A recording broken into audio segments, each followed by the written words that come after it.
A Seccional da Ordem dos Advogados do Brasil, Seção São Paulo, por sua comissão de jurimetria e análise preditiva, tem a honra de recebê-los para o webinar A História da Jurimetria, que conta com o apoio das comissões de Ação Social e Cidadania e de Cultura e Eventos da UAB São Paulo. Este evento compactua com os Objetivos de Desenvolvimento Sustentável da ONU. Agradecemos e saudamos as autoridades que compõem essa mesa virtual, os participantes e todos aqueles que contribuíram com a campanha Natal Solidário. Para conduzir a abertura oficial deste evento, anunciamos a doutora Thaís Jurema Silva, presidente da Comissão de Jurimetria e Análise Preditiva da UAB São Paulo. Doutora, a palavra é sua. Boa noite a todos. É com grande satisfação que a gente inicia esse nosso comecinho de noite com a nossa última palestra. Mas antes de adentrar e falar da força de vontade, da garra, do exemplo da nossa palestrante, eu tenho que deixar aqui os meus agradecimentos.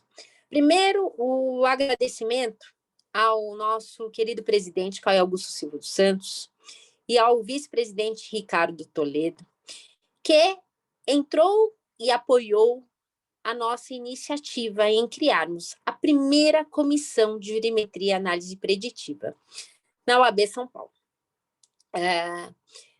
Nós falamos de tecnologia, nós falamos de direito, e durante todos esses 3 anos foi com imensa satisfação que nós conduzimos nossos trabalhos, batendo recordes nos nossos eventos, participação não só dentro de advogados no Brasil, de advogados no exterior, coisa que a tecnologia nos proporcionou, que a OAB nos proporcionou, trazendo ministros, trazendo advogados brilhantes, membros da comissão, que todos os dias, em todas as nossas reuniões, estavam presentes ativamente.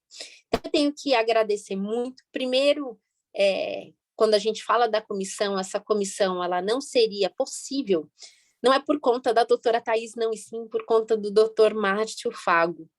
Então, se é alguém que lutou efusivamente para o desempenho dessa comissão, foi o doutor Márcio Fago, a qual eu homenageio todos os membros da comissão, na pessoa do doutor Márcio.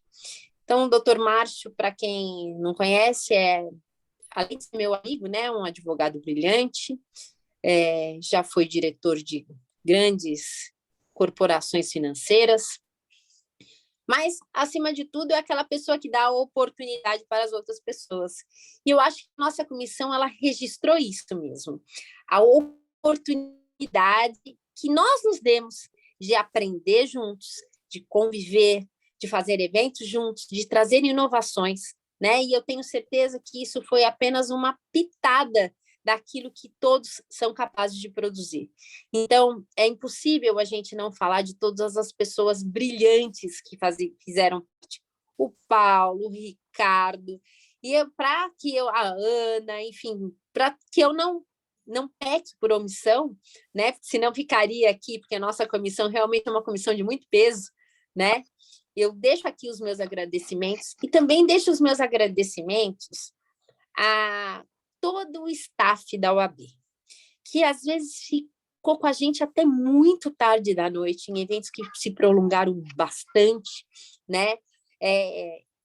Fica aqui também o meu agradecimento ao diretor da Uninove, doutor Augusto Rossini, que nos presenteou com uma parceria brilhante, onde nós tivemos uma média de 5.000 acessos por dia na semana de jurimetria em parceria com a Uninove, e todos os estudos que nós conseguimos elaborar, participar, que realmente só me engrandeceram, e eu que tive a oportunidade de aprender com todos vocês, fica aqui o meu agradecimento.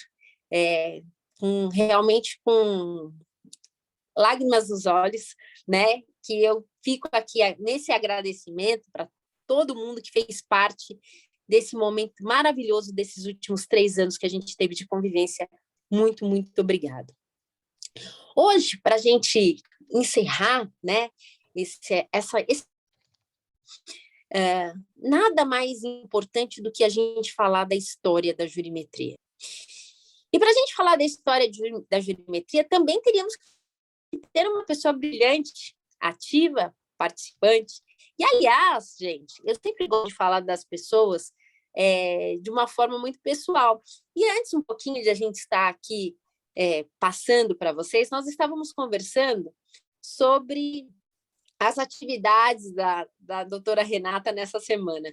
E, realmente, só mulheres corajosas, como a doutora Renata, que muda de escritório, muda de casa e ainda lança livro numa única semana e ainda tem um espacinho na sua agenda para estar aqui conosco, falando sobre esse tema extremamente importante, que para muitos pode soar um inovador, mas com certeza a doutora Renata vai mostrar que às vezes a gente está lá um passinho atrás e que a gente tem muito ainda a aprender, muito a executar e muito a utilizar desse tema que é a jurimetria.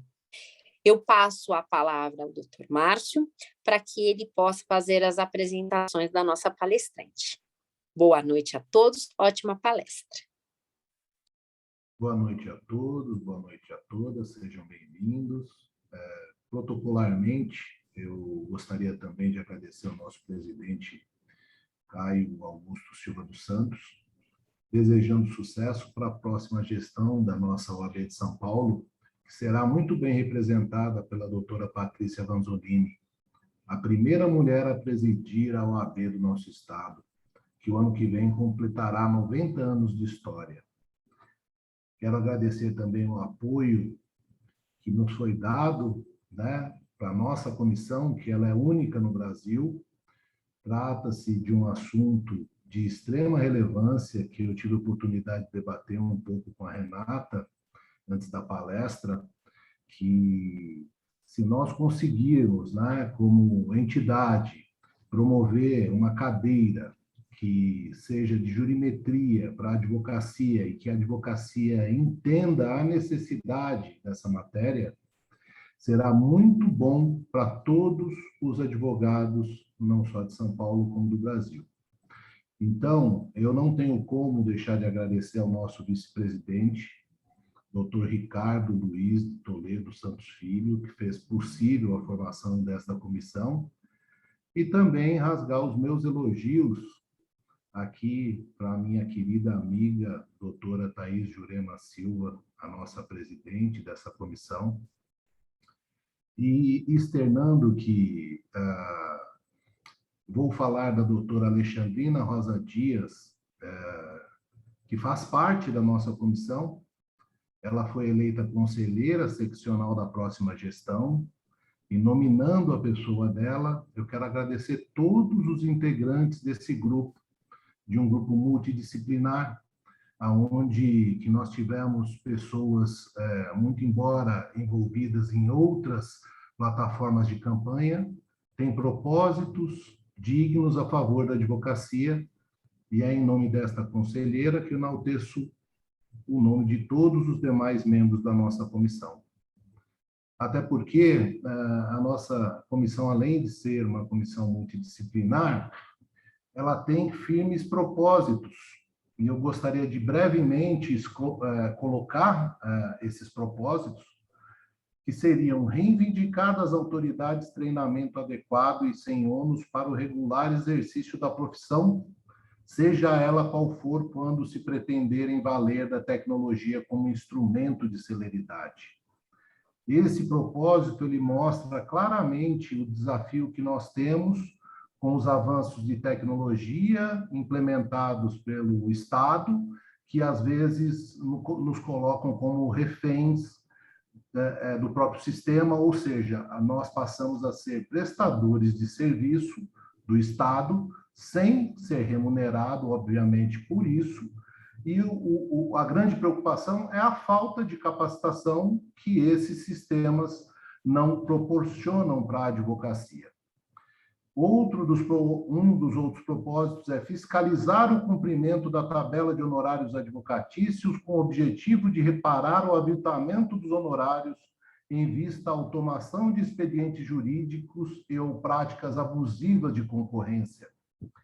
Então, nós temos hoje um Código de Processo Civil, nós temos uma lei que determina como que tem que ser praticados os honorários, e a nossa comissão tem o objetivo, sim, de mostrar as desigualdades que são praticadas no judiciário, eventualmente por arbitramento de honorários, em descumprimento da nossa própria tabela da OAB, bem como banir empresas que promovem concorrências de serviços jurídicos, aonde que nós temos até leilões de eventos como audiencistas remunerados em valores, eu diria que abaixo do que se poderia cobrar um advogado. Eu não quero citar nenhum valor, que passa a ser até humilhante para a categoria ter que aceitar, às vezes, se dispor a fazer uma audiência por 10 ou 20 reais. Requerer das autoridades dados indispensáveis ao trabalho desta comissão, como, por exemplo, quantidade de processos distribuídos, pedidos julgados improcedentes ou procedentes, processos arquivados por acordo ou trânsito em julgado, enfim, todos os dados que possam ser úteis ao trabalho e pesquisa da advocacia. Isto por quê? Porque cada tribunal possui um sistema próprio, não há uma integração entre essas informações, e o que prejudica muito o dia a dia e pesquisa das nossas atividades. Interceder junto às autoridades para a integração dos sistemas de informações por meio de interfaces de programação, APIs, de acordo com a LGPD, exceto em processos em segredos de justiça.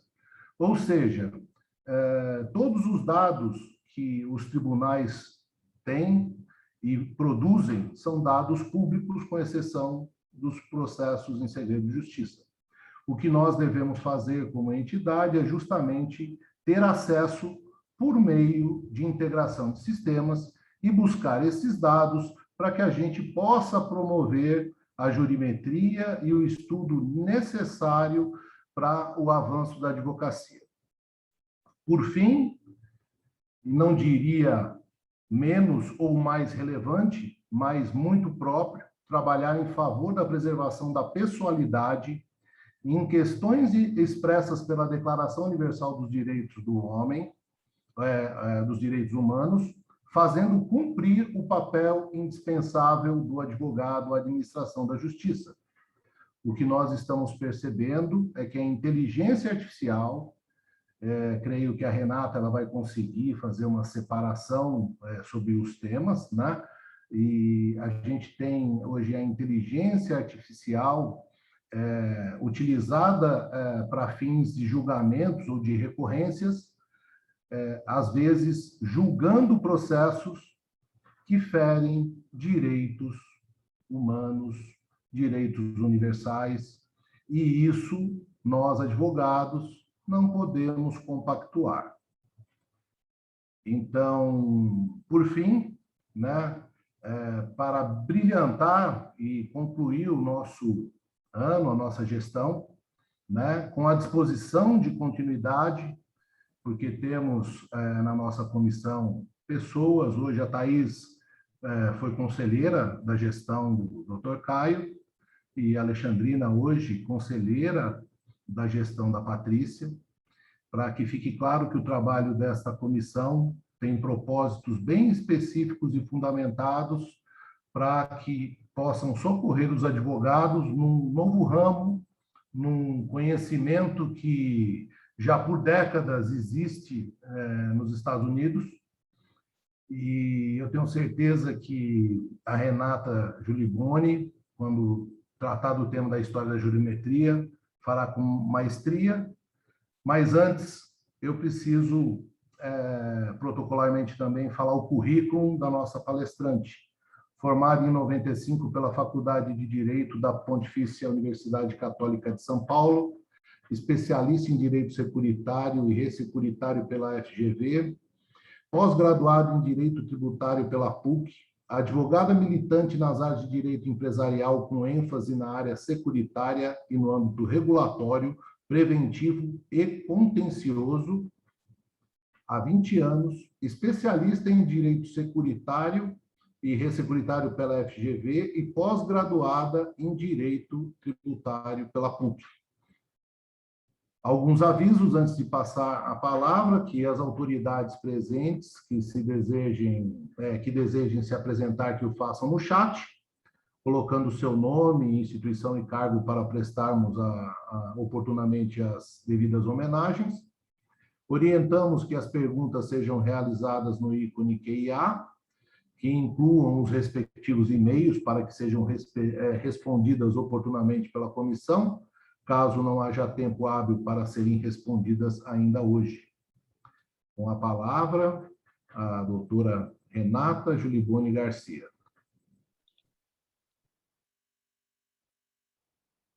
Boa noite a todos, senhores, senhoras. Primeiro eu quero agradecer pelas palavras da doutora Thais, doutor Márcio, e a oportunidade de ter participado e continuar a participar dessa comissão, que muito tem contribuído para o nosso dia a dia como advogados mesmo, né?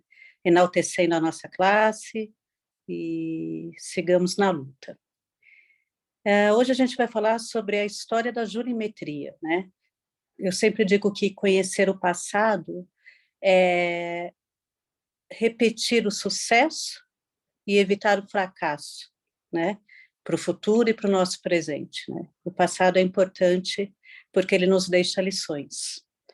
E olhando esse passado, e com essas lições, a gente sabe onde deve chegar, né? Ou onde não deve ir. Então, eu começo com uma frase, tá? Hoje, o estudo do direito ainda é uma atividade de alfarrabistas, mas no futuro ele será dominado pelos estatísticos e economistas. Quem disse isso foi o juiz da Suprema Corte, Oliver Holmes, nos idos de 1897. Então, desde então, a gente muito fala de jurimetria, mas em 1897, o Dr. Holmes já adiantava e anteviu que estaria por vir, né? Vamos tentar explicar, assim, de forma mais didática, a história até os dias de hoje. Mesmo com todos os esforços teóricos e práticos para sistematizar a ordem jurídica, com a promulgação de leis e criação de mecanismos de controle, de consistência, o ato de julgar continua sendo bastante humano, essencialmente humano. A percepção do juiz, o elemento volitivo, que tem a percepção que o juiz tem com as partes, com os advogados, com os fatos levados à sua presença, é de suma importância hoje, e sempre foi, para a decisão do juiz. Por isso, sempre teve presente a angústia do julgamento, tanto para quem é julgado, que não sabe em que vias vai encontrar seu direito, se vai ser deferido ou indeferido, e também a incerteza e angústia por parte do próprio julgador, né, que é obrigado a julgar sobre fatos que ele não presenciou, na verdade. Além disso tudo, tem o advogado, e a angústia do advogado sempre em provar que o que parece ser, às vezes não é, né? Então, uma das respostas possíveis para se encontrar a utilização da jurimetria e da análise preditiva, e aí a gente tem que fazer uma definição entre as duas. A análise preditiva, ela tem mais a ver com inteligência artificial, e a jurimetria com a utilização, com a depuração e a interpretação de dados, né? O objeto dessa palestra é a história da jurimetria. Então, sem mais delongas, eu vou entrar na história. Para contar a história da jurimetria, é necessário primeiro começarmos pela estatística. Eu sei que advogado não gosta de números, mas é importante. E nós estamos mais relacionados aos números do que pensamos. É o que eu quero deixar claro. Se eu tiver sucesso, é o que vocês vão entender no final dessa palestra. Bom, a estatística é entendida como qualquer parâmetro de amostra, como, por exemplo, a sua média, o seu desvio padrão, a sua variância, e tem sua aplicação já conhecida desde o Egito Antigo, onde os faraós já ordenavam registros estatísticos de suas colheitas, bem como de seus prisioneiros de guerra, isso 5.000 anos antes de Cristo. Né? Ainda há registros de censo chinês, no ano de 2000 antes de Cristo. O primeiro birô de estatística surge em 620, na Constantinopla, e ele é utilizado pelo governo para a coleta de informações qualitativas e quantitativas sobre suas riquezas, tributos, populações e moradia. Em 1654, Blaise Pascal e Pierre de Fermat estabelecem os cálculos de probabilidades. O primeiro uso da palavra estatística, que se tem notícia, ocorreu em 1589. Foi num trabalho de um historiador italiano chamado Girolamo Ghellini, quando se referiu a uma ciência civil, política, estatística e militar. As expressões statistical, foram derivadas do latim status, com duplo significado, quer dizer, estado político e situação das coisas. Pascal ainda vivia quando alguns juristas perceberam que a nova ferramenta, a tal da estatística, poderia modelar as decisões judiciais. Dentre eles, desses juristas, o mais importante foi Gottfried Wilhelm Leibniz, que foi um filósofo alemão que se formou em Direito, em 1655. E ele se formou com uma tese chamada Direito Condicionado, através do qual ele compara a doutrina do direito às ciências que não dependem de experimentos, mas de definições. São próprias do direito e não do fato. O Leibniz compara a justiça aos cálculos numéricos, dizendo que, assim como algo é justo, mesmo que não haja quem exerça a justiça, nem sobre quem ela recaia, vai continuar sendo justo. Assim também são os cálculos numéricos. Mesmo que não haja quem os calcule, vão continuar sendo cálculos numéricos, reforçando assim a teoria do direito. Reforçando assim a teoria de que o direito é uma ciência, e a causa da ciência é a demonstração. Leibniz introduz a lógica para criar teoremas claros e distintos, construindo um direito natural descritivo, equiparando a interpretação do direito a uma certeza matemática. Leibniz, entretanto, não desenvolveu as questões relacionadas ao cálculo de probabilidade condicional, ou as aplicações desses conceitos aos casos jurídicos concretos, que aí seria análise preditiva. Porém, cabe a ele o mérito de associar pela primeira vez ao estado permanente intelectual de dúvida sobre um evento, e não a frequência de resultados, e de aplicá-la a problemas não relacionados aos jogos de azar. Ou seja, Leibniz foi o primeiro a perceber que, mesmo que a gente não utilizasse o direito existia como tal. E como tal, ele se postava de forma racional e lógica, igual um cálculo numérico. Mesmo que não se some 1 mais 1 será sempre 2. Esse, na verdade, foi um embrião, né? Um dos primeiros juristas a perceber a relação do direito com o cálculo numérico, a aritmética, com o cálculo numérico, enfim, toda a lógica que, na verdade, acaba unindo, sim, as duas ciências. Tanto que, quando a gente pensa, principalmente no positivismo, todo enunciado legal, ele é um enunciado lógico que pode, sim, ser equiparado a uma equação matemática, onde 1 mais 2 é igual a 3, né? E não pode ser de forma distinta. Em 1689, é escrita a obra Ars Conjectandi, pelo matemático suíço Jacob Bernoulli. ela foi publicada em 1713, na qual é definida pela primeira vez as leis dos grandes números, abordando diversos tópicos relacionados à probabilidade e à análise combinatória, como a permutação, o arranjo e a combinação. Em 1709, Nicholas Berthollet, que na verdade é sobrinho do Jacob, estudou direito e defendeu uma tese de doutorado, explorando as aplicações da obra do seu tio ao universo jurídico. Nesta obra, Nicholas exercita diversos aspectos da relação entre direito e probabilidade. Ele é o primeiro a realizar pesquisas de frequência em decisões judiciais, isso em 1709. Leibniz e Nicolas Bernoulli são, portanto, os juristas primeiros na abordagem estatística no estudo do direito. Leibniz não analisou a frequência das decisões. Ele apenas enunciou que havia um ponto comum entre o direito e a matemática. A lógica de ambos era igual.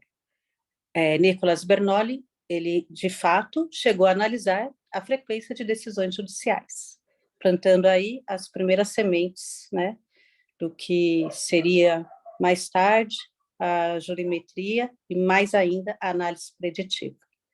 Tais pesquisas, entretanto, não tiveram seguimento. Na época, elas hibernaram por mais de 200 anos. Os autores, os juristas que se seguiram, não gostaram de Leibniz nem de Nicholas e abandonaram a tese, né, da relação do direito com a ciência, com as ciências exatas. Somente 200 anos depois é que surge, num país em franco desenvolvimento e bastante pragmático, de espírito pragmático, surge uma nova proposta para o novo enfoque da própria jurimetria. Isso aconteceu em 1897, quando o Dr. Oliver Wendell Holmes, Jr., juiz da Suprema Corte Americana e um dos doutrinadores mais conhecidos e influentes dos Estados Unidos na época, afirma que o trabalho dos juristas e advogados se resume a antecipar aquilo que os tribunais vão decidir. Interessante, né? Antecipar aquilo que os tribunais vão decidir.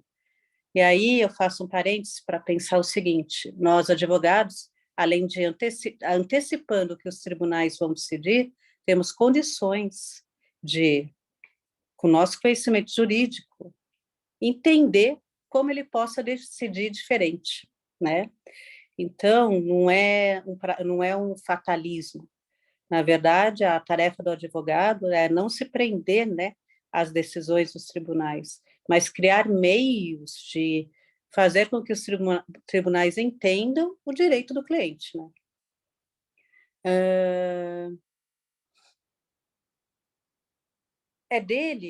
Do Dr. Holmes também, o brocado.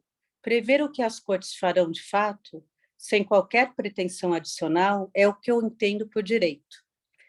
Isso em 1897. Para Holmes, a origem das decisões nos tribunais não estava em uma lógica racional, mas na experiência de quem julga. Assim, o trabalho dos advogados seria antecipar, com base na história das decisões anteriores, em que sentido seriam proferidas as decisões futuras. E aí que eu acrescento, sabendo em que sentido seriam proferidas, a gente pode e deve trabalhar para que elas sejam proferidas diferentes também.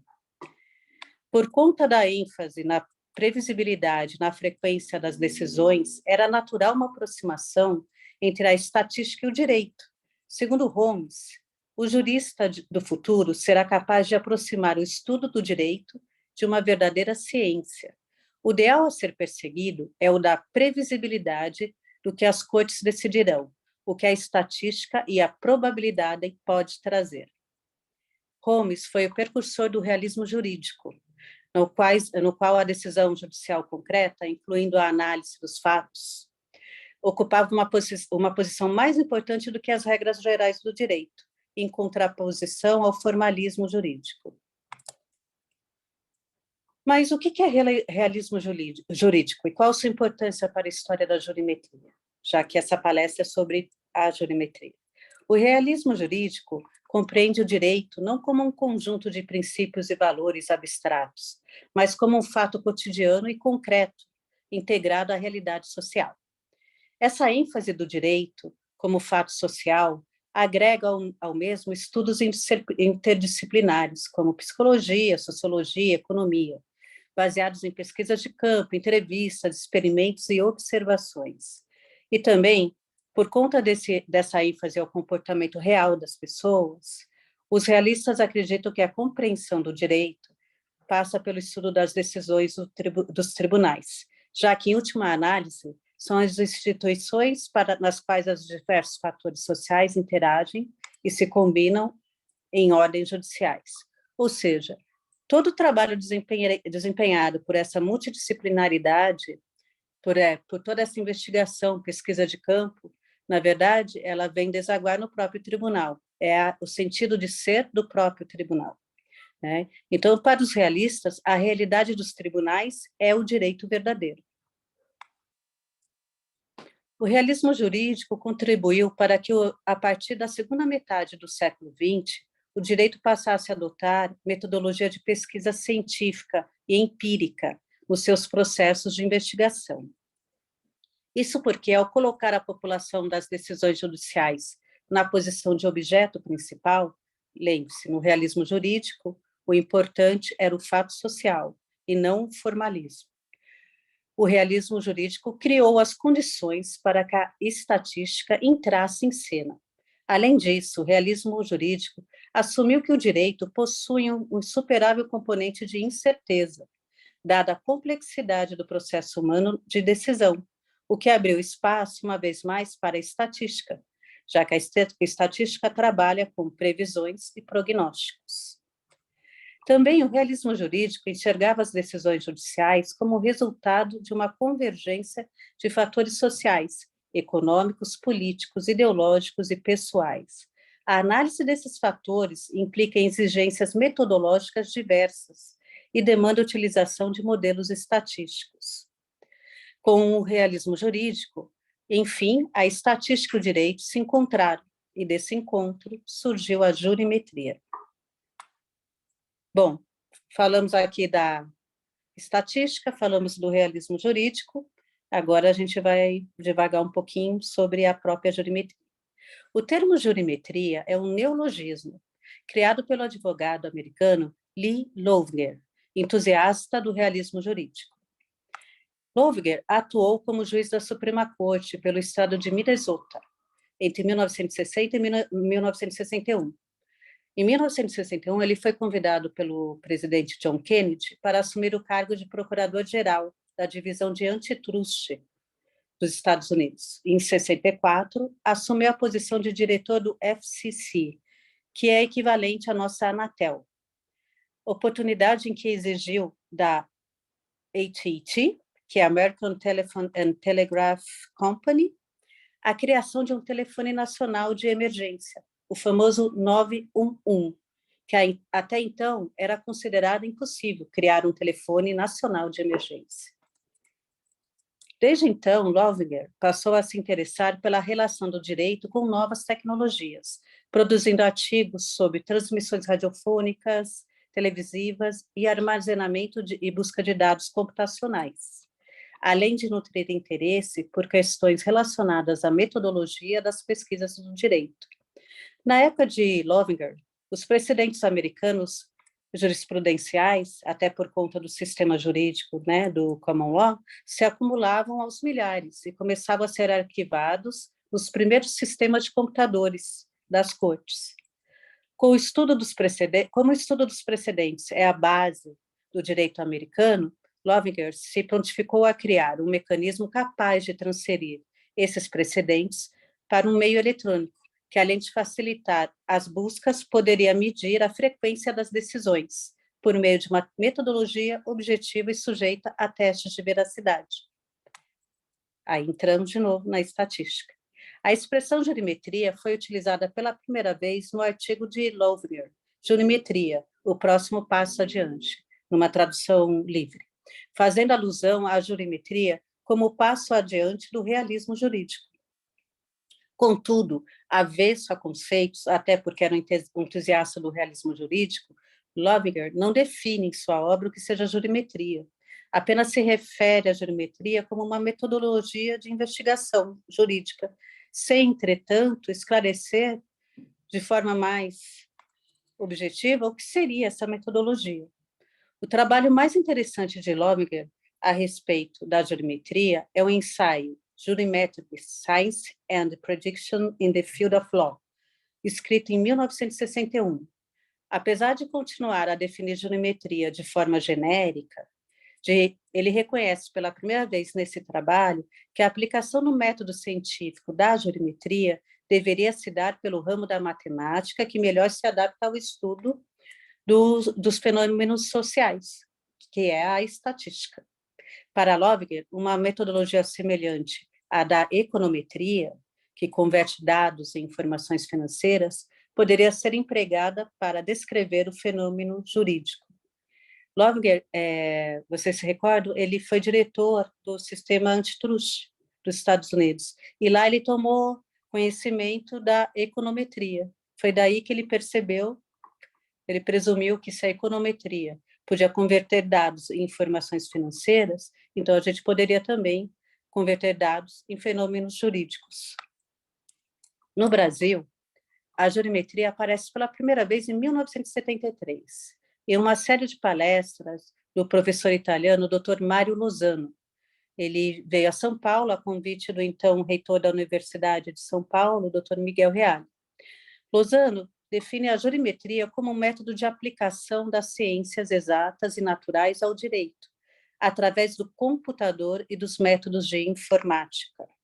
Além de não compactar com a quantificação do direito e rejeitar a aplicação da estatística por considerar incompatível com o direito, o Dr. Lozano critica a pretensão mais legítima da jurimetria, que é a tentativa de prever o comportamento dos tribunais, pois para ele a existência do elemento volitivo do juiz tornaria impossível essa missão. Para Lozano, a jurimetria nada mais é do que a aplicação da informática ao direito. Um equívoco muito comum e muito perigoso, como falou o Dr. Márcio no início da nossa palestra, que nos mantém nós, advogados, né, reféns de bases de dados, de julgamentos por robôs e tudo que a gente tem visto acontecendo aí, né? Felizmente, a tese de Lozano não encontrou repercussão nas gerações futuras. Apesar de ser inegável a importância para a jurimetria da existência do banco de dados e o desenvolvimento dos computadores capazes de processar e analisar esses dados, eles se tratam de ferramentas tecnológicas que não se confundem com a própria disciplina. O computador é uma ferramenta da jurimetria, ele não é a própria jurimetria. O computador, assim como os dados, são insumos da jurimetria. Com efeito, não há correlação direta entre jurimetria e dados captados por robôs dos tribunais. Trata-se de um grande equívoco. A noção que jurimetria seria apenas aquilo que se relaciona com dados externos, alheios à base de dados jurídicos, interna dos escritórios ou departamento jurídico, é errônea. Não se trata de jurimetria só o que está nos tribunais. Todos os dados que nós temos em nossos escritórios, nossos clientes, em órgãos de pesquisa e de consulta, são jurimétricos, né? Então, tanto faz se você extraiu esse dado de um data scraping ou se você simplesmente organizou uma planilha de dados no Excel. Se você estará sempre aplicando a jurimetria quando você utiliza esses conhecimentos jurídicos com elementos matemáticos, em especial a estatística. É muito importante que se perceba isso. A jurimetria ela não é voltada apenas para fazer busca em tribunais e saber se uma decisão, se os tribunais entendem que a decisão X deve ser favorável a Y ou vice-versa, né? Na verdade, a jurimetria ela busca em toda o dia a dia do advogado, desde o seu escritório, no recebimento do seu cliente, na análise de contratos, da sua carteira de clientela, até o próprio tribunal, sim, né? analisar esses dados para tomar providências, porque as decisões, na verdade, são tomadas pelo advogado. Finalmente, cabe falar que o estudo da jurimetria ainda é incipiente no Brasil, por possuir características multidisciplinares, o que dificulta as faculdades de configuração dessa disciplina, como uma cadeira indispensável do conhecimento jurídico. Tamanha confusão do que seja a jurimetria, era importantíssimo que os nossos novos colegas, novos advogados, estudassem ainda nas bancas, né, escolares, o que seja a jurimetria, a verdadeira jurimetria, e não a tratasse apenas como robôs jurídicos, né, que, infelizmente, é o que as pessoas acham. Da mesma forma que na medicina, um médico, para qualificar uma doença, deve levar em conta o resultado dos exames, os sintomas e o histórico do paciente, no ramo do direito, o advogado, conhecer a jurimetria de seu cliente para proporcionar melhores resultados processuais ou consultivos, considerando a necessidade, a transparência, seja no setor público ou nas empresas de capital aberto. Essa analogia entre médico e advogado é muito conveniente, porque a gente não pode, quando a gente pensa em médico, em cura, em medicamentos, a gente tem que lembrar o seguinte, que a diferença entre um veneno e o remédio é a dosagem. E quem faz a dosagem é o médico. Igualmente, isso se aplica, né, por aforismo, ao advogado. Então, quem faz a coleta de dados pode até ser a maquininha, o robozinho, a planilha do Excel. Mas quem analisa os dados, extrai os dados e com ele faz o direito é o advogado. E sempre vai ser o advogado. Não há como fugir disso, senão ficaremos reféns de um sistema jurídico engessado, tirano. Isso é muito importante.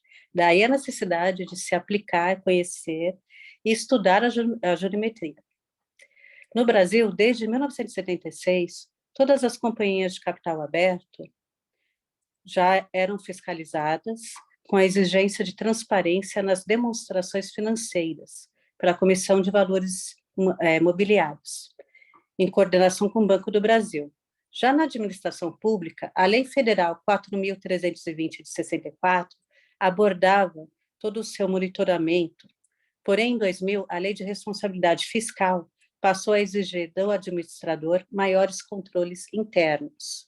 Apenas em 2002, por conta de fraudes no sistema financeiro do governo americano, sancionou a Lei Sarbanes-Oxley para reparar a perda da confiança no mercado, passando a ser o marco da boa governança corporativa, da imputabilidade, em particular, dos controles internos.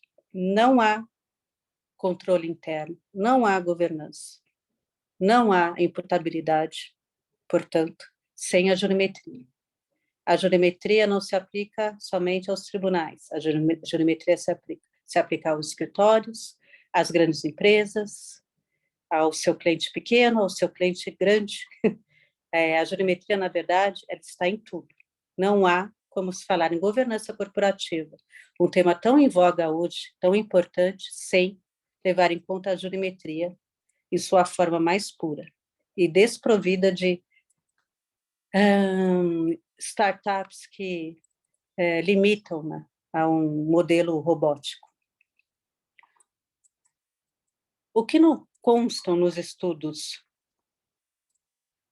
da jurimetria é que, desde a década de 90, os bancos americanos estabelecidos no Brasil informavam as suas matrizes com relatórios denominados Litigation Report, com a relação dos processos, objetos e riscos financeiros, contando uma equipe multidisciplinar. E os advogados, até hoje, são os responsáveis pelas determinações contábeis dos riscos. Eles faziam isso já na década de 90, utilizando a jurimetria, ou seja, a coleta, a análise e a interpretação dos dados. A interpretação dos dados é essa, que somente pode ser feita pelo advogado. Um dos pioneiros nesse trabalho, e temos o prazer em conhecê-lo, foi o Dr. Márcio de Almeida Rodrigues Fago, nosso vice-presidente, membro dessa comissão, que em 1996 iniciou esse trabalho em praticamente todos os bancos internacionais para os quais prestou serviços. Um exemplo da aplicabilidade da geometria se observa em um estudo recente da Fundação Getúlio Vargas do Rio, denominado Supremo em Números, que tem por objetivo analisar decisões da Suprema Corte sobre o enfoque quantitativo, considerando os elementos em observação, o tempo de duração, origens geográficas, termos regularidade e correlações entre esses elementos. Inclusive, um dos achados estatísticos da pesquisa desenvolvida pela equipe da FGV do Rio foi utilizado e citado pelo voto do ministro Edson Fachin, nos ADCs 43 e 44 do STF, em que se discutiu a constitucionalidade do início da execução penal a partir da decisão em segunda instância. Nesse sentido, essa comissão passou a trabalhar visando a capacitação dos advogados em uma função que é necessária e pouco discriminada nas nossas faculdades de direito, muito pouco, bem como a separação dos temas de estatística, jurimetria e análise preditiva.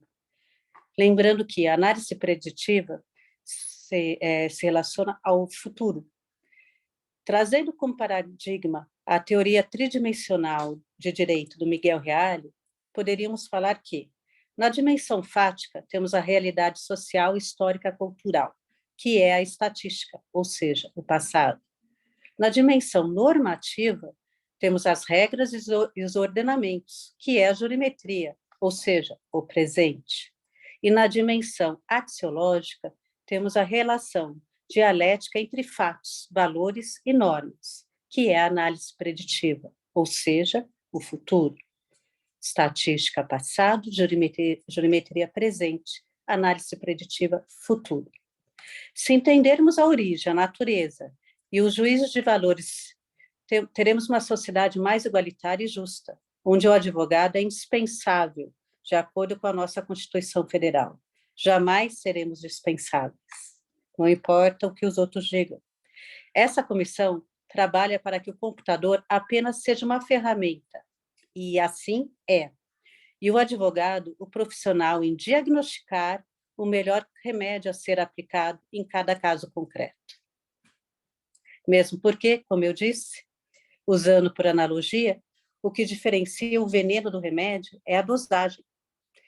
E somente o médico é capaz de estabelecer essa dose. Assim também somos nós, advogados. Somente nós somos capazes de definir qual o melhor caminho a ser adotado na defesa dos interesses fundamentais. Eu termino essa palestra agradecendo a todos pela atenção e deixo aqui uma frase do meu querido Gabriel Garcia Marques, um autor que eu adoro, para a gente pensar um pouco sobre passado, futuro, presente. A vida não é o que a gente viveu, e sim o que a gente recorda, e como recorda para contá-la. Assim é também conosco. Muito obrigada. Passo a palavra ao Dr. Márcio. Renata, Pois não? Muito obrigado. Na verdade, assim, a sua pesquisa foi maravilhosa no campo da ciência, da estatística, e é um tema amplamente, eu diria que envolve várias áreas, né? Ele é um tema multidisciplinar, não amplo. Sim. E você, com muita primazia, com muita lucidez, com muita simplicidade, eu acho que percorreu os caminhos da estatística. Eu acredito que tenha ficado bastante claro a questão da jurimetria, principalmente quando você fala do hoje, né?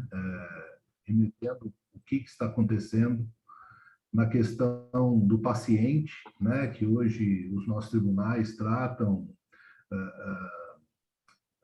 as pessoas no judiciário, quer dizer, os nossos clientes como pacientes, né? Em alguns julgamentos. E essa característica de diagnóstico, né, que a gente está pretendendo buscar, separando essas realidades tecnológicas, né, que vem absorvendo profissões no mundo inteiro e vem buscando roubar os nossos espaços, né? E eu acho que um apelo que há de ser feito, eu pediria para que todos os membros da comissão que estão ocultos, ao não ser os despenteados, abrissem aí a câmera, né? Esse é o nosso último evento, daqui a pouco a gente vai passar a palavra para cada um de vocês, né? Nesse encerramento. Eu estou vendo agora o professor Sérgio Antunes, estou vendo, foi a Adele dirigindo, estou vendo o Dr. Paulo Oliver, o Lino. Doutora Renata, eu queria que você tecesse alguns comentários sobre como você vê a questão da indução, ou seja, esse mecanismo robótico que praticamente coloca todas as pessoas dentro de uma caixa só. E, na verdade, a questão de seria um método indutivo e o nosso trabalho que seria de dedução, ou seja, a gente teria que primar pelo raciocínio, pelo consenso, pelo estudo de cada indivíduo, né? E não ficar se pautando apenas em como o judiciário está se comportando. Parece que virou uma modinha da gente ficar olhando como que os juízes estão julgando e por que que eles estão julgando. E se nós tivéssemos mais dados e elementos, como a gente falou no início, né, que é um dos propósitos, a gente com certeza conseguiria criar aí distinções e superações de precedentes, né? Então esses dados eles têm que ser disponibilizados à advocacia de uma maneira que a gente possa sim utilizá-los para criar uma sociedade mais justa. Mas eu queria a sua opinião, queria por onde você percorreu, o que você entende dessas questões, para traçar um paralelo para a gente aqui. Olá, doutor. No meu entendimento, a indução ela nos coloca em caixas, né? E a indução, quando a gente pensa em processo judicial e a utilização de robôs através do método indutivo, que colocam todos no mesmo balaio, né? O rico, o pobre, o mais novo, o mais velho, enfim, qualquer pessoa, na verdade, ela gera um fatalismo, um pessimismo, uma falta de vontade de lutar. Porque se você analisa através dos robozinhos, né, 1, 2, 3, 4 decisões, se todas elas contrárias ao seu cliente, né, você tem duas opções. Ou você fala para o cliente, por conta do método indutivo, olha, você não tem chance aqui. Melhor fazer um acordo, esquece, não briga não. Ou você fala para o seu cliente, não, eles estão entendendo isso, mas eles não conseguiram ver aquilo, e é aquilo que a gente vai buscar. E quanto mais advogados buscarem aquilo e não se dobrarem a robôs, mais a gente vai conseguir andar, porque todo método indutivo, toda indução leva à tirania. Leva à tirania porque nos tira a defesa, nos congela, nos deixa sem vontade de brigar. E um advogado que não tem vontade de brigar, ele pode ser tudo menos um advogado. O advogado é um inconformado por natureza. O advogado, ele nunca vai se amoldar à indução de precedentes e de tudo mais. Ele vai sempre buscar a lei, principalmente quando tiver em jogo os direitos fundamentais individuais, né?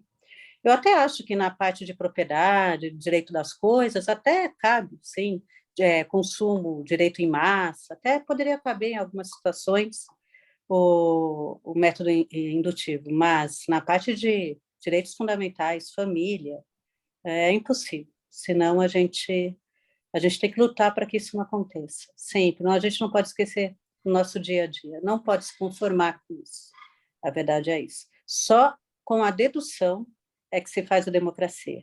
E só com o advogado é que se faz democracia também. Então, o que eu acho é isso. Eu vou abrir a fala para os membros, né? Até porque é o nosso último evento virtual e gostaria de dar a palavra para o Dr. Sérgio Antunes.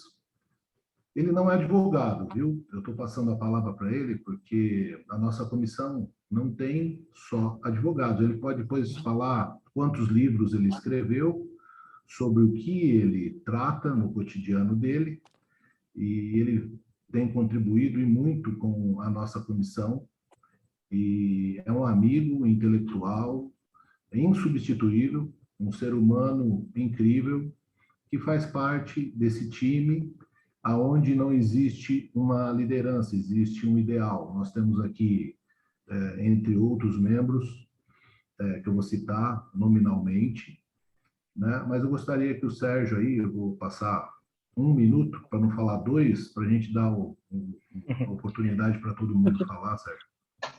Obrigado, Márcio. O áudio está saindo aí, que eu sou meio... Tá bem. perfeito. Obrigado, excelente palestra, eu ouvi ela todinha. Estive por alguns momentos sem o vídeo, porque estava numa correria, mas ouvindo e apreciando. Agradeço meu amigo Dr. Márcio também pelo convite e pelas palavras sempre carinhosas para comigo. Como psicanalista, que é onde eu estou sempre trazendo talvez algumas ideias, alguns insights, eu achei maravilhoso, excelente, porque conhecer a história é a filosofia da coisa, né? E a gente vê o avanço que isso tem, principalmente agora, foi perfeito, porque a gente está vivendo um momento hoje da inteligência artificial, né? E chegando, acompanhando toda essa história, a gente vê como isso tem realmente um embasamento que mexe muito com a emoção. E um dos meus trabalhos assim mais focado, né, para essa área são aqueles julgamentos preditivos ou as análises futuras que a gente faz e como a mente pode apresentar os vieses, os erros, os ruídos, as interferências. E eu acho que hoje a gente está vivendo um momento onde a gente consegue enxergar muito bem, viver muito bem isso. Às vezes a gente fica do lado de cá se perguntando, mas como pode alguém tomar tal decisão ou ter essa ideia diante de todos os fatos? Mas acontece que quando a mente, o nosso sistema límbico, né, que é o emocional, ele trava, a pessoa pode ter o maior conhecimento do mundo em todas as áreas que vai ficar travado ali. Eu dou sempre até o exemplo do Steve Jobs. Ele, como executivo, foi excelente, entrou para a história, mas os vieses que ele tinha dentro de tratar com as pessoas, isso foi provado que houve uma grande falha, né? Então, acredito que até posso, para o próximo ano, eu tenho umas ideias para conversar com todos vocês, com o Dr. Márcio, a Thaís também, sobre essa questão uma visão psicanalítica sobre a jurimetria, trazendo o benefício, né, de como controlar o lado emocional, impedindo que esses vieses que podem ter história, inclusive, né, da nossa vida, da nossa formação, da nossa experiência anterior, mas que hoje, com a inteligência artificial, com a tecnologia tão rápida, as mudanças tão rápidas, a gente precisa ter um sistema de cognição também muito rápido para corrigir, para que essas análises preditivas possam ser cada vez mais fundamentadas, exatas, que é o objetivo de vocês, advogados, que eu tenho, assim, eu não sou advogado, mas acho que 95% de todos os meus amigos e relacionamentos são advogados, então eu tenho um carinho especial mesmo por essa profissão. Obrigado, Sérgio. Vou abrir para Obrigada. o doutor Lino. Ô, Renata, se você quiser ir comentando em cima dos comentários, porque eu acho que tem questões que o Sérgio falou. Desculpe, viu, Lino, te cortar, mas na sequência já pode falar. Eu achei excelente a ideia da geometria e psicanálise. É excelente. Ô, Sérgio, depois eu vou passar uma lição de casa para você me certificar, na verdade, porque Tá. dentre os estudos que a gente fez, Sim. a gente tomou conhecimento de econometria e psicometria. Existe um cidadão que deve ser descendente ou ascendente, na verdade ascendente, né, de Darwin, que é o pai da psicometria, tá certo? E tem uma certa alusão que a psicometria criou um estado de, vamos falar de predição ou de disposição muito seletista. Ou seja, indutivamente ela criou na psicometria o que o nazismo absorveu como uma filosofia, que seria uma filosofia ariana, em cima desses contextos. Quando a doutora Renata tratou sobre o tema, e foi muito bacana quando ela fala assim, olha, a gente vai por uma questão de ordem indutiva, quando a gente caminha por esse universo, tudo aquelas conquistas sociais das minorias se empacotam.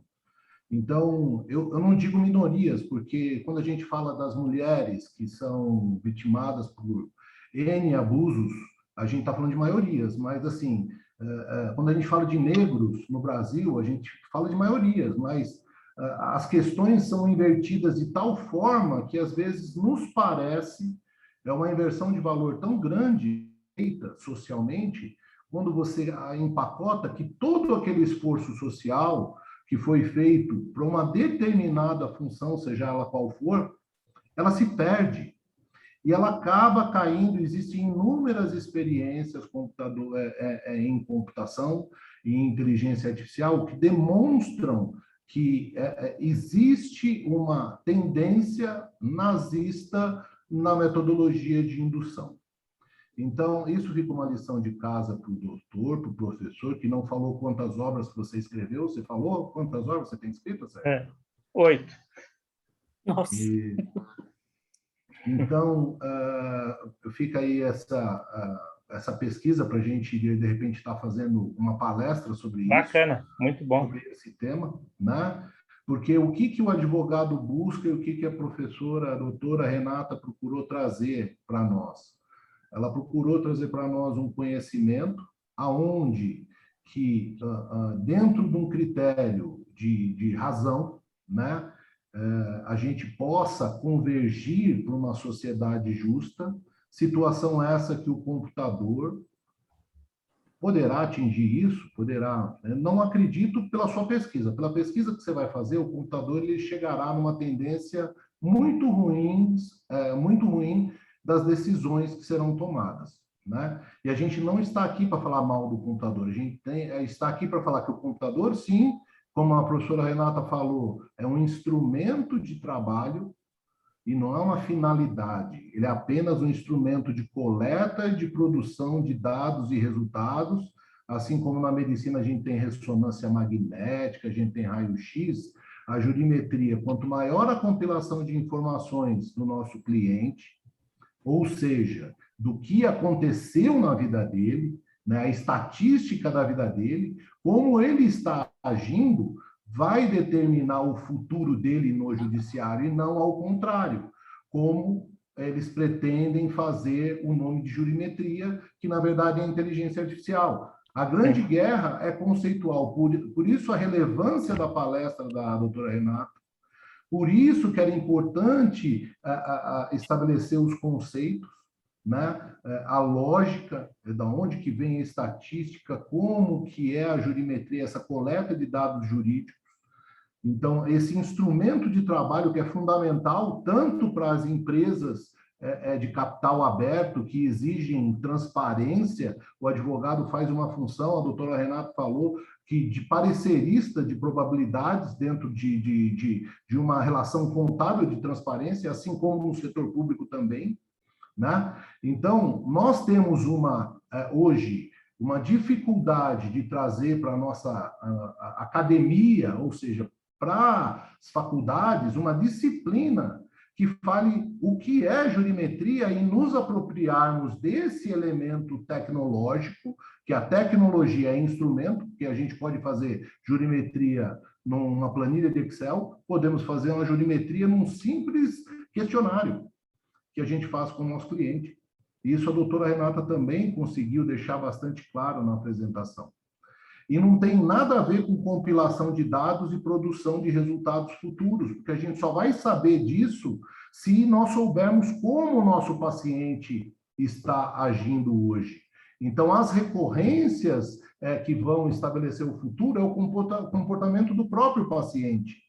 E o advogado na faculdade, ele sai com uma bazuca na mão, com a metralhadora, com o revólver atirando para todo lado, ao invés de estar sendo formado para ser conciliador, ao invés de estar sendo formado para estabelecer superações de precedentes, né? Ele está sendo formado só para processar. E essa modificação conceitual, ela não é só importante para a classe dos advogados, mas ela é importante para a sociedade. Se a gente perder a referência de que nós estamos nessa profissão para promover justiça e nos valermos de um computador para simplesmente nos determinar o que é válido, automaticamente a gente está sucumbindo a ela e estamos rasgando os direitos humanos, estamos deixando o computador julgar o Sérgio, o doutor Paulo, o Lino, a Ana. Pois bem, vou abrir a palavra para o doutor Lino, na sequência a palavra para o doutor Paulo Oliver e na sequência para a doutora Ana. Boa noite a todos, é um grande prazer estar aqui participando desse evento e meus parabéns sinceros à doutora Renata, que foi muito esclarecedora na sua apresentação. E a história realmente, como disse o doutor também, se a gente não conhece, a gente não tem como analisar o presente e muito menos o futuro. Mas é uma coisa que me chamou a atenção e que vem acontecendo e que eu fico pensando, e talvez a doutora Renata possa ajudar nesse sentido, já que estudou o assunto, é a questão do ativismo judicial. Não esse ativismo que está ocorrendo agora através do Supremo e se interferindo em outros poderes, mas o ativismo judicial que vem se ocorrendo dentro do judiciário, em todas as instâncias, e que, na verdade, eu tenho sentido e tenho conversado com colegas que esse ativismo que vem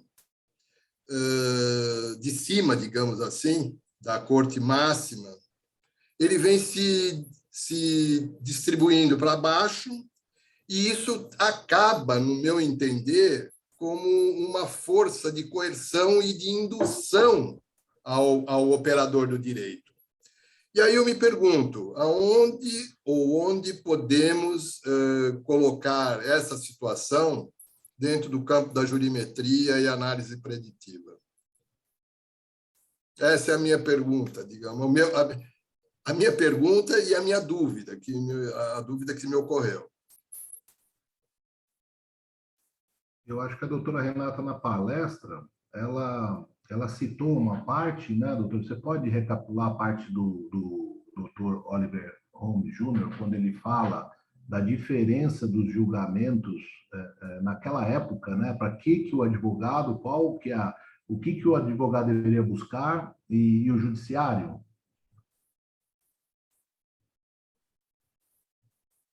Renata precisa ligar o Tá mudo. Liga o microfone. Opa, ligou.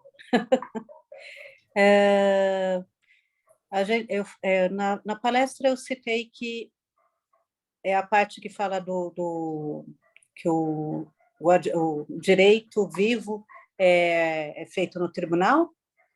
Não entendi sua pergunta, Márcio. Doutor Lineu? Não, tem uma situação que você cita o ministro da Suprema Corte, Ah, sim. Ele O fala doutor Holmes, né? Isso. Hoje, o estudo do direito ainda é uma atividade de alfarrabistas, mas no futuro ele será dominado pelas estatísticas e economistas. Essa frase? Sim, assim, quando o Lino fez a pergunta, né, nós que somos jovens há mais tempo, o Dr. Paulo Eu sou tão Oliver, jovem quanto. não, o Dr. Paulo Oliver é super mais jovem há mais tempo que todo mundo. Daqui a pouco a gente vai dar a palavra para ele. Entendeu? Porque quanto mais antigo é mais jovem há mais tempo, não é isso? Não? Sim, Né? com Quanto certeza. maior a data de nascimento, é jovem há mais tempo. Sim. Na verdade, nós, pelo menos, vimos o judiciário desenvolver esse positivismo no Rio Grande do Sul com direito alternativo. Aí a gente aceitou aquele princípio da livre convicção do juiz como se fosse algo natural, independente, E não é. superando provas, né? A gente aceitou, a advocacia se calou. E o que a gente percebe, na verdade, a gente se coloca no lugar do magistrado, né? Que ele tem que utilizar aquele recurso.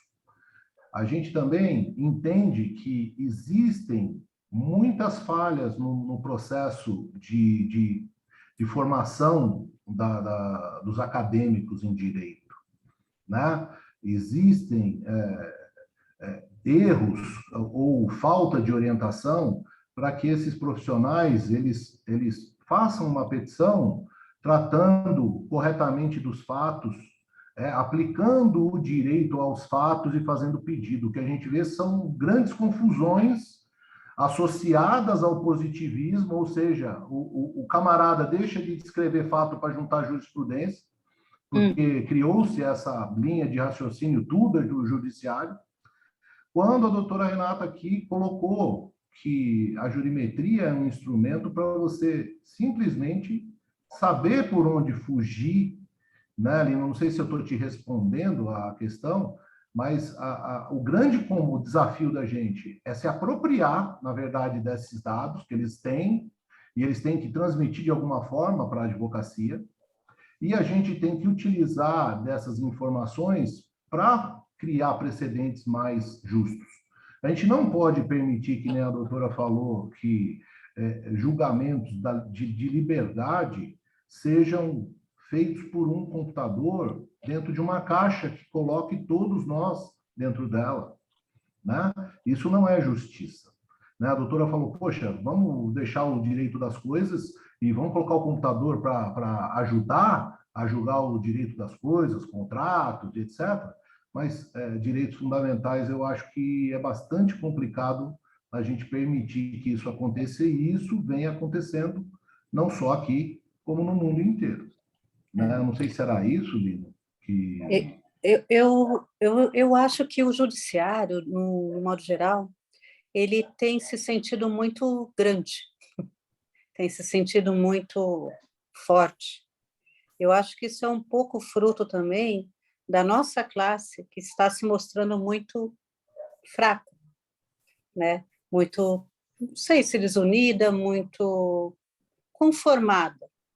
Isso dá força à própria ingerência do judiciário em todas as outras relações, porque quem pode controlar o judiciário, na verdade, não estou falando aqui de direito constitucional, dos pesos e contrapesos, não é disso, mas na verdade, quem controla o judiciário, quem para o judiciário ou não para o judiciário, é o advogado. E nós estamos pecando. Eu não sei se é por falta de informação, não sei se é por falta de vontade, não sei se é por medo, Mas nós estamos pecando. Eu sugeriria não é por omissão mesmo.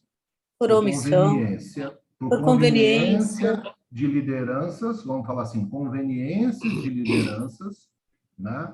Porque a gente pode utilizar como instrumento, como a nossa comissão utilizou, nós entramos com um mandado de segurança coletivo contra o PJ e Calc pela Ordem dos Economistas do Brasil, e não entramos pela Ordem dos Advogados do Brasil, porque existia uma comissão que pegou a pasta e não deu a oportunidade de trabalharmos em conjunto nessa relação. Então, eu diria que, assim, dentro do universo das vaidades, né, nós temos que separar os currículos das pessoas, a capacidade das pessoas e colocar as pessoas que são aqui voluntárias de uma categoria, que se dispõem do tempo para lutar por algo que é digno, não só para nós, mas para a sociedade. Para a justiça, para a própria justiça. Então, eu diria que esse apoderamento do judiciário, e se me permita, é por culpa do nosso legislativo, que só faz barganhar cargo político e não legisla. Sim. Com certeza. Então, assim, nós temos um defeito no sistema político, né? Eu acho que Modesto Carvalhosa pode representar melhor o meu entendimento. Então, existe um feudo, que é um feudo de partidos políticos, que, desde a Constituinte de 88, criou um grande balcão de negócios, e as questões de ordem legislativa passaram a ser feitas pelo judiciário por ineficiência do poder legislativo, e é a minha opinião. Eu acho que nós somos omissos, sim, a advocacia se cala, né? E a gente está aqui para, de repente, passar para as futuras gerações uma lição de Sobral Pinto, que a advocacia não é uma profissão para covardes. Então, o que a gente tem que ser combativo, né, nessas questões. Digo isto por quê? Porque a nossa comissão também encaminhou para essa gestão 2 ofícios que deveriam ter sido colocados em pauta e, infelizmente, não foram colocados em pauta. E um deles tem a ver com a análise preditiva, né? Tem a ver com a jurimetria, na verdade. Desculpa, não é análise preditiva, tem a ver com a jurimetria em relação aos honorários de sucumbência, onde a doutora Ana fez uma pesquisa ampla de perícias, de arbitramentos de honorários, e nós temos no CPC uma legislação, um regramento que determina como deve ser feito ou pago, e assim o judiciário não está procedendo. E o nosso ofício era no sentido de que, olha, judiciário, nós temos um órgão, nós temos uma tabela, que se cumpra minimamente a tabela, um trabalho feito pela doutora Ana, pelo doutor Paulo Oliver, pelo doutor Ives Gandra. Então, imaginem só. E por isso que eu vou abrir agora a palavra por 2 minutos, prorrogável por mais 30 segundos ao Paulo, e para... Ana, brincadeira, Paulo, a palavra é sua. Bom, obrigado pela resposta que vocês ofereceram. Olino, você é membro da comissão. Obrigado você, né? Sim. Obrigada pela oportunidade, com a pergunta. Desmuta aí, Paulo. Por favor, doutor Paulo. Tá bom? Aí. Estão me ouvindo? Agora sim. Eu quero agradecer a todos aqueles que nesse momento estão me ouvindo. Quero agradecer a todos os membros que participaram esses 2 anos na comissão. E quero, desde logo, para não passar em branco, desejar que o sofrimento que os brasileiros tiveram, a profissão, não vou dizer dos advogados que foram boicotados, mas às vezes por falta de entendimentos de alguns que estão no poder adjudicando, mas quero desejar que todos nós, no ano que vem, possamos ter vida, saúde, sem máscara, para que possamos olhar no olho um do outro e sabermos o que defendemos e o que nós estamos fazendo pró-sociedade e não só por interesse de nossos honorários. porque nós, advogados, somos, na verdade, os operários da justiça, porque buscamos a justiça a qualquer situação, quando temos de observar a dignidade do pedido que nós estamos impetrando. Então, quero agradecer, dar os parabéns à doutora Renata, pela maneira como ela falou, e concordo no número, gênero e grau, mas, na verdade, não vou pôr pimenta e nem vou jogar alguma coisa aqui para pôr fogo nessa palestra. Mas, na verdade, que tudo se passa porque as ações surgem. Os advogados, às vezes, desconhecem a situação. Advogados novos, a não ser que tenha, como falou em economia aqui, só se for um economista que cursou direito para complementar, porque ele tem muita ação dentro do ambiente dele. Porque, na verdade, conhecer jurisprudência, conhecer doutrina, é bem diferente do que advogar sem outro conhecimento de pôr o umbigo no balcão, fazer audiência e enfrentar os tribunais. Na verdade, eu sou um rato de livraria. Vocês não vão acreditar, mas eu tenho um livro de 1800, que já se falava em direito em Portugal, já se falava em direito na Espanha, e muita coisa que agora os nossos desembargadores estão observando já existia, só que com outros termos. Às vezes estava lá em latim, às vezes não conseguiam traduzir, outros em espanhol, não sabiam falar o espanhol, mas, na verdade, é uma construção de tijolinho em tijolinho. Então, nós temos que observar muito, muito, muito, muito, porque a justiça está aí, mas, às vezes, os petitórios não são levados a sério, o próprio tribunal, os membros da comissão, às vezes, o desconhecem, e é uma coisa até um tanto desagradável, que eu não vou citar nome de ninguém. E um colega, hoje colega nosso, porque foi desembargador, conversando com ele, ele falou: você está no direito médico? Eu vou te dar uns livros de presente. Eu tenho 2 dicionários lindos de direito que estão no meu poder agora faz 2 meses, e conversando com ele, aí vim descobrir uma certa pessoa. Isso é para vocês analisarem como exemplo, hein? Não estou atacando, não estou observando, e quero deixar claro para vocês entenderem.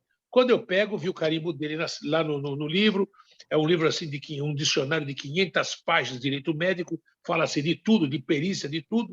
De repente, eu conversei com outra pessoa do tribunal e falei: olha, fulano me deu isso, que presente que ele me deu. Ele falou: esse é um julgador de erro médico que todos os desembargadores, a maioria do passado que já saíram, procuravam ele. Ele opinava em quase todos os casos, porque ele é um especialista estudioso, ele gostava da situação.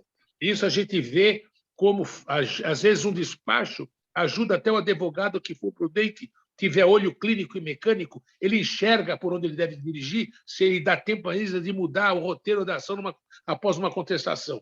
Mas não é o roteiro, é trazer os fatos à baila que não observou. E, então, eu aprendi muita coisa com ele e eu continuo aprendendo. Então, eu acho desagradável quando nós vamos para uma ação, vamos discutir uma ação e vamos, assim, buscando, mas quando fala que é jurimetria, me pergunta quem é que vai contar de jurimetria para nós, se nós trouxéssemos 2 desembargadores e explicasse a curto e grosso a pergunta: doutor, o senhor tem julgado jurimetria? O que o senhor acha da jurimetria? Aí que está. A composição da jurimetria é que não é dada em nenhuma conferência. A composição desse texto, jurimetria, que é um título, ninguém sabe tudo, os itens que compõem a jurimetria. O que falta é isso.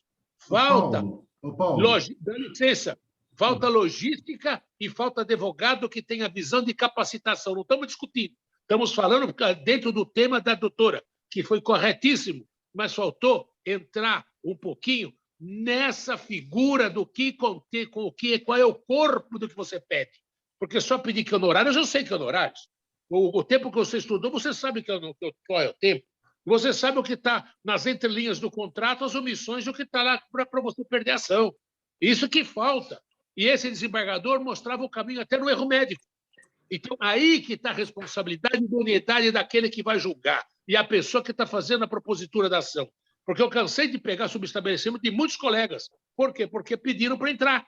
E quando não pediram para entrar, a própria vítima, entre aspas, também já estava se perdendo. Então, nós temos que observar que falta para nós não só a ética, mas de conversar um para o outro. Não sei, meu colega, estou numa dúvida monstruosa. Olha, o desembargador pôs uma vírgula. O professor Antônio Chaves fala, eu ponho a vírgula aqui, eu entendo uma coisa, eu tiro a vírgula daqui e ponho lá na frente com outro tema, mudou a sentença. Isso nós não enxergamos. Quantos embargos nós fizemos, conseguimos fazer por causa de uma vírgula e ter que explicar com o textinho do dicionário que representa uma coisa e que representa outra.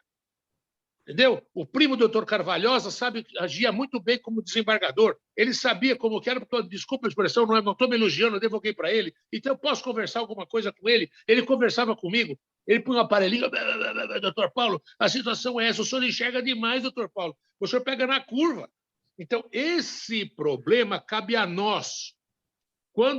Hoje eu fico observando quantas faculdades surgiram no Brasil de direito. Isso é viável para nós pensarmos um pouquinho também, que o despreparo vem dos professores também, que formam advogados sem visão jurídica completa. Ele sabe que é direito, mas não sabe para onde vai com o direito dele. Então, eu acho que é uma visão que até a ordem devia tomar conhecimento como deve ser isso daí. Não ser mais uma faculdade, vamos lá bater palma e vamos dar uma medalha para o professor, vamos dar uma plaquinha de prata após uma conferência. Não! Nós temos que ver a situação da estrutura da nossa ação, a estrutura do poder que vai julgar, aquela Câmara que vai nos julgar, não que eu vou procurar erro do desembargador, uma falha, alguma coisa, como é que ele julga, qual é a visão dele, se ele nunca escreveu, só escreveu artiguinhos, é bem diferente. Então, me perdoe, eu estou sendo muito franco, e nós temos isso daí, estamos na época digital, concordo com o colega. Digital, quem é que vai fornecer a memória para a máquina conferir se nós estamos errados ou certo? Quem é? Estamos preparados? Já temos técnicos preparados para aceitarmos sempre decisões pelo visual, pela técnica, em cada escritório ficar mexendo no computador e falando? Não. No frente a frente você muda a rota. No frente a frente você vê um cochicho paralelo que você está falando. Quantas eu parei na tribuna e parei? Por quê? Porque eu via dois desembargadores falando. Então não está me prestando atenção. Então o voto está dado e vai marcar naquilo. Então eu chamei a atenção sim, nunca fui repreendido. Tive uma chateação no corpo. O senhor me fez isso? Fiz mesmo. Por quê? Porque eu sei que eu ia chegar na minha testa e não escutou. Por quê? O senhor seguiu o procurador e nós estamos aqui engolindo trouxa, que nem bobo. Então, nós temos que observar que a jurimetria, estamos na época da tecnologia, vai ficar pior um pouquinho e melhor para aqueles que são malandros. Quem souber manusear a tecnologia moderna vai ter muito sucesso, porque depois que julga a primeira tese, a segunda, perdeu parte dos embargos, indo para o Supremo, vai ser gelado como está naquele acordo. Então, nós temos que observar se vai ter embargos, se vai ter agravo. Nós temos que examinar tudo isso daí e que nós vamos fundamentar, se é jurimetria, o que diz a doutrina. E buscar alguns julgados, porque tem vários, mas bons, que abrem o flanco para nós enxergarmos, é poucos. É isso mesmo. Então, você me perdoe eu falar desse jeito. Então, a doutora, se quiser me rebater tuas ordens, eu vi que ela estudou, conhece a área, mas ela tem que fazer a estrutura, a parte da ciência, a ciência da doutrina que vai ser aplicada, a ciência daqueles acordos que nos favoreceram. E o economista também deve enxergar isso, porque aquele que faz um laudo, aquele que faz um balanço de uma empresa, aquele que vai pedir uma concordata e sabe que vai ter honorário contrário se tiver uma parte impugnando, tem que saber qual é o caminho a pisar. Por isso, e pensar, se eu estou errado, vocês me condenem, estou às ordens, mas eu acho que faltou muita coisa. Porque quem define... Oi. Então, desculpa, Fala. Paulo. Não, eu só queria acrescentar, Paulo, porque, assim, existe uma corrente, isso eu até tive a oportunidade de estar conversando com a Renata, existe uma corrente que chama os julgamentos ou a maneira que o tribunal está se colocando frente às decisões de jurimetria. Então, vou lhe explicar, Paulo, de uma maneira que fique bastante claro para você e para todos nós o grande desafio. Primeiramente, jurimetria não tem relação com comportamentos futuros. Isso é inteligência artificial. E aí você foi muito brilhante para falar, olha, quem detém de ciência e tecnologia vai estar um passo à frente. a ciência onde o advogado, a jurimetria onde o advogado tem que estabelecer como um critério científico é de exame clínico do seu paciente. Ou seja, eu tenho um paciente lino, eu tenho que ter o conhecimento do que ele faz, como que ele faz, se continua fazendo, para poder recomendar para ele ou até mesmo fazer uma defesa melhor na ação dele, seja na parte preventiva, seja na parte jurídica. Entenda que a jurimetria ela existe antes mesmo de existir computador. A jurimetria ela é um arcabouço de estatísticas relacionados a comportamentos do paciente, não do judiciário. E aí que está a grande confusão.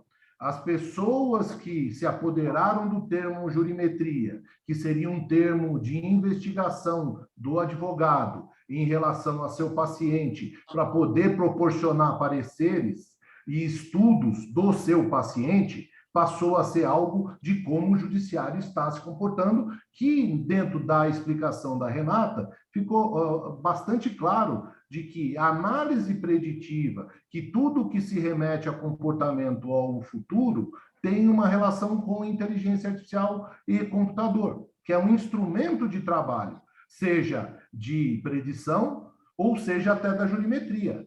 Mas, Paulo, nós fazemos jurimetria, quer dizer, eu faço jurimetria desde 1996. Eu faço relatórios financeiros estatísticos de risco, isso para seguradoras, para bancos, desde 1996. E não tinha a inteligência artificial que falam hoje, mas a gente já fazia jurimetria. Então, o que o advogado precisa entender? Que a jurimetria é o estudo clínico do seu paciente. Como que ele está agindo no dia a dia, quais os tipos de recorrência, e isso tudo vai poder proporcionar para esse paciente remédios, ou seja, como ele não cair de novo numa cilada, ou como ele não ser demandado em questões, seja lá qual for, de dano moral, ou de apropriação, ou de qualquer outro tipo. Então, você entendendo o comportamento e o volume de situações que envolvem esse teu cliente, a jurimetria é isso. E as pessoas hoje pegaram, Paulo, pegaram o termo, as startups que a Renata falou, pegaram o termo de jurimetria, que é um termo de conhecimento do advogado, e o advogado tem que conhecer as medidas, as quantidades, os riscos. Ele, inclusive, tem obrigações contábeis, por regramentos contábeis, para balanços e provisionamentos. Então, assim, o advogado tem um espaço que ele não está ocupando, permitindo que startups ocupem a posição dele, né? Aviltando honorários, e, assim, esse processo todo, ele parece não ter volta. Mas ele só vai ter volta se existir uma coisa chamada coragem, e que as pessoas entendam que você olhar como o judiciário está agindo, não é jurimetria, é inteligência artificial. É análise preditiva, que é o resultado da inteligência artificial. Eu não posso chamar o comportamento do judiciário, olha, eu não posso dizer que um cliente meu vai ser condenado por algo que o judiciário está condenando, sendo que ele aplica todas as práticas de governança corretamente, sendo que ele construiu a sua base dentro de um pilar jurídico estruturado. Eu não posso determinar um risco de um cliente que age em conformidade com a lei do mesmo risco de um cliente que não age em conformidade com a lei.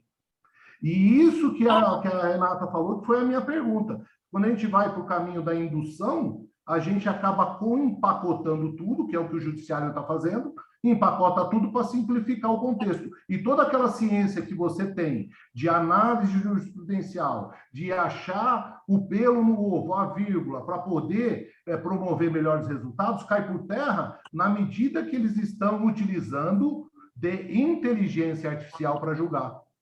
Eles não estão utilizando jurimetria. Jurimetria, eu pego o dado do meu cliente, pego o dado do tribunal, pego o dado e vou compilando. Quanto maior o número de informações, melhor é o meu diagnóstico. Aqui não é médico. Eu faço a entrevista com o paciente, fico sabendo do histórico familiar dele, vou lá, faço o exame clínico, sei o sintoma que ele está, eu vou conseguir diagnosticar. Agora, eu, olhando só para o judiciário, eu vou diagnosticar um cliente que ele vai ter o risco X, sendo que ele tem as práticas corretas? Eu não posso diagnosticar dessa forma. E é isso que a inteligência artificial está trazendo o nome jurimetria para dentro do contexto de inteligência artificial, está roubando uma profissão, está roubando o nosso futuro, porque esse trabalho compete ao advogado. Examinar o dado do cliente, examinar o dado do judiciário, ver a melhor jurisprudência, ver tudo aquilo que você falou, a doutrina, e saber como trabalhar. Porque senão, Paulo, daqui a pouco a gente está fadado ao computador fazer petição, aí o judiciário julgar roboticamente e não tem mais justiça. Acabou.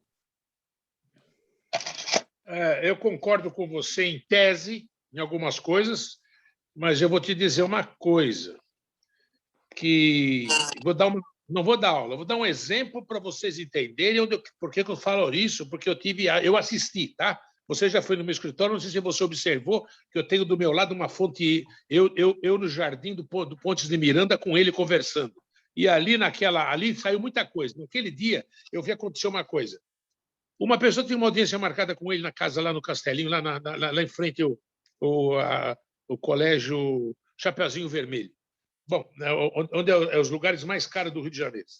A pessoa chegou, conversou, era um colega, me apresentou, ele falou, esse aqui é o doutor Paulo do Rio de Janeiro, meu coleguinha, como ele fala, meu coleguinha de São Paulo, está aqui conversando, veio me visitar, e quero estar conversando comigo. Aí ele falou, Pontes de Miranda, olha a ética dele, ele escutou e ele falou, um momento, quem é o teu advogado adversário?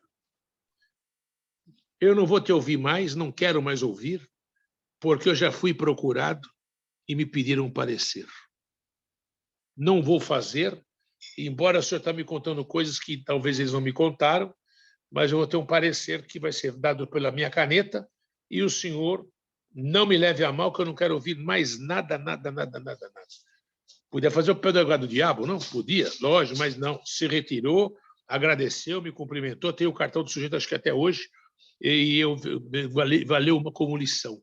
E ele falou, não vou dar o parecer. E outro saudoso, que eu frequentei muito a casa dele, que foi testemunha de uma nulidade de testamento, que ele anulou, ele mandou um filho para fora da herança, e o juiz, o plenário, pediu chamar a mulher dele para saber se tinha um amigo que frequentasse. Tem um que fez pós-graduação comigo, fez com ele, que vivia na minha casa. Ele disse, eu estava sentado na biblioteca lá no chão. Antônio Chaves. Vem cá, me levaram para falar alguma coisa. Tudo bem. Antônio Chaves. Eu aprendi com o Antônio Chaves. Ele me contou uma série de coisas que é segredo e vai continuar como segredo. Tem os prós e contras. Tem os valores pré-fixados quando você vai dar um parecer. E quando você usa um parecer, há juízes que respeitam sempre o mestre, ou respeita o que examinou ele na banca. Você entendeu? Então, sempre tem isso também. A influência da pena e o nome pesa. Por isso que nós estamos falando, a doutrina tem que estar bem calçada, porque quando você pega um parecer de certos nomes, na pior das hipóteses, você vai ter um voto só divergente. Por quê? Já começa ele ganhando por aqui. Então, tem coisas que nós devemos tomar muito cuidado, porque o professor que dá muita aula e ele é só acadêmico por excelência, embora tenha OAB, tenha tudo, é homenageado, já teve presidentes da Ordem Nacional que também só dava pareceres, nomes tubarões em nome, quer dizer, pega qualquer um, modo de dizer. Tem pessoas que não doutrinaram o juiz, quando não foram professores, e não prepararam as teses e não foram examinadores em bancas examinadoras, mas escrevem muito. Então, o que você quer que eu faça? Isso é jurimetria. Então, você tem que entender que não, você falou, não sei o que é pelo ovo. Não tem nada pelo ovo, não. A gente luta. Nós temos que atender o discurso que a gente não faz no plenário, porque não tem elementos. Você tem elementos que foram íntimos, coisa que você conheceu, que você viveu, você sabe.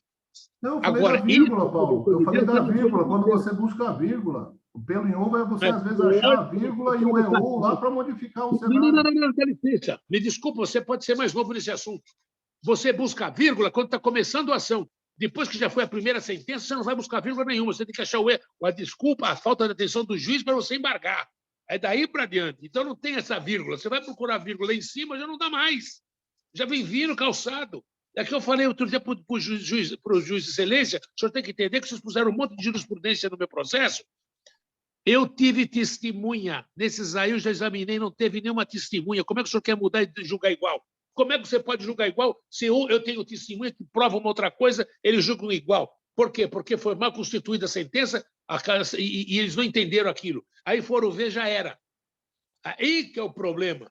Então, nós que somos advogados temos que ser vigilantes. Não é só advogado de tomar café na Santa Teresa, na esquina, não sei de onde, sabe? Blá, blá, blá, blá, blá, blá, blá. Não. Que leia em casa, pesquise para escrever. Eu posso não estar escrevendo livro faz tempo, mas eu tenho muito rascunho, muita coisa escrita que eu escutei, está ali, e está ali documentado. Então, eu acho que nós temos que lutar por isso, que é difícil. Já vários falaram, Paulo, faz as tuas memórias, cada história dessa é uma aula que você está dando. Mas o que eu vou fazer de memória? Tem que viver, tem que trabalhar. Eu vou fazer minha memória, eu vou contar que eu estive na casa do Pontes Miranda, que eu vi ele fazer julgamento, vi ele Você vai aparecer. fazer isso. Fica tranquilo que a gente vai arrumar um espaço aí para você fazer isso. Eu só tenho que acelerar aqui, porque daqui a pouco Então, eu agradeço. Espero que a professora quiser me reprimir, deixar ele no cantinho assim de castigo, pode falar, mas ela já percebeu uma coisa. Era importante a vivência e o que minha pena fez. Então, eu deixo bem claro. E quero que todos tenham um grande ano, que Deus abençoe a todos nós, dê saúde, para podermos estarmos na frente com os demais, ou ficamos para trás observando quem é que vai levar tombo.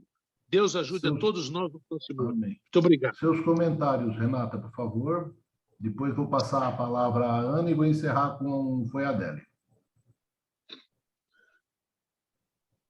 Está no mute, o doutor Renato.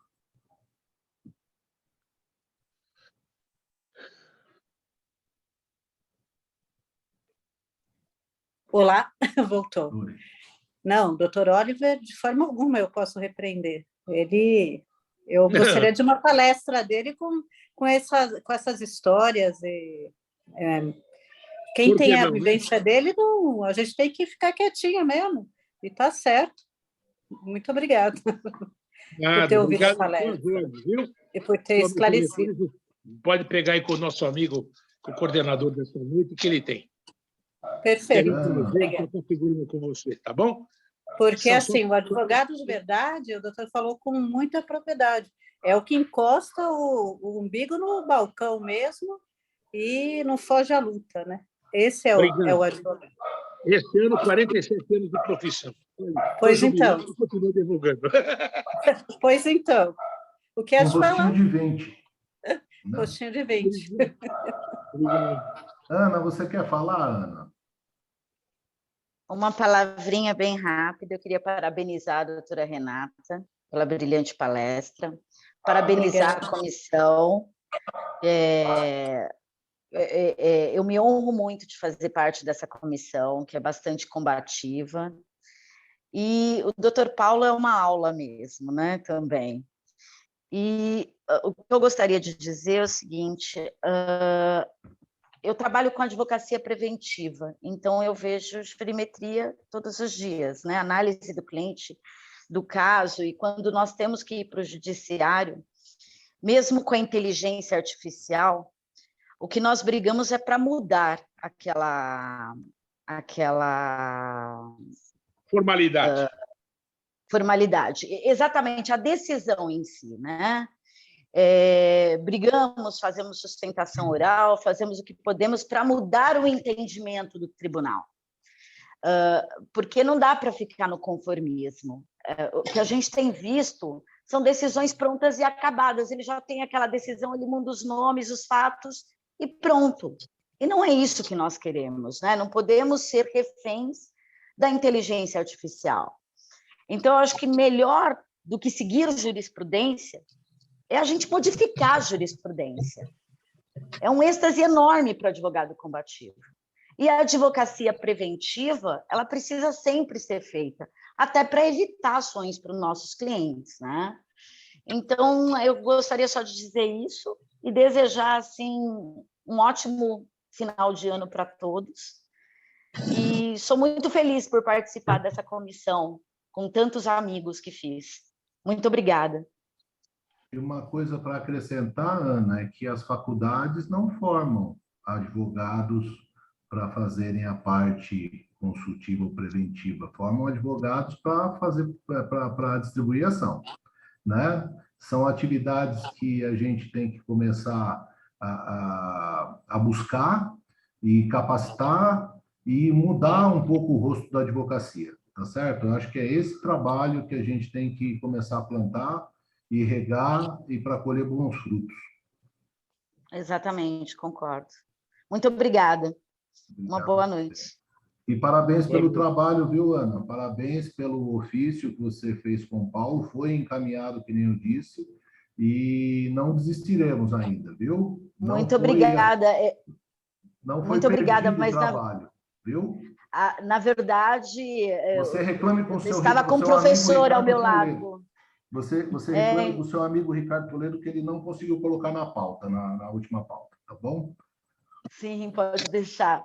E só foi brilhante porque tinha um professor brilhante ao meu lado, que é o Dr. Paulo Oliver. Obrigado. Assistido por um outro professor brilhante, que é o Dr. Ives Gandra. Só. Exatamente. Só isso. Só brilhantismo ali. Só. Muito bom.